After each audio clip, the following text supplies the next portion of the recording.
Right now, wala akong kakilalang nakakulong, pero meron akong kakilalang nakulong. Hindi na siya nakakulong ngayon. Hindi ko alam kung ano yung krimen na nagawa niya. Mga nangyayari ngayon, minsan naisip ko sana may death penalty. Pero pag naaalala ko na yung justice system natin, hindi maganda. Yung merong mga hindi dapat makulong na nakukulong, parang ayokong ibalik yung death penalty. For that reason alone, na parang baka merong mapatay na hindi naman dapat. Sa panahon ngayon, parang ang dami nila.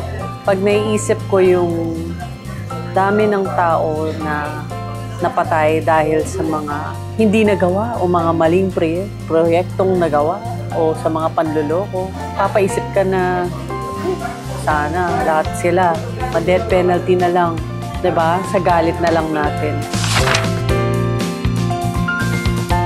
Sana sa mga nakakulong ngayon, since nandito tayo sa kulungan at natanong ko, ano ba yung mga kaso ng mga taong nakakulong dito?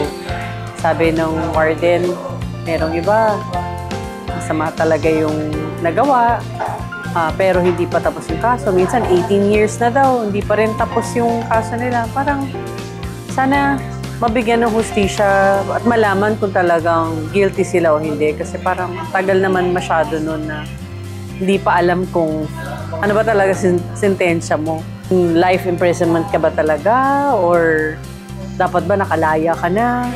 Maging okay sana yung justice system natin.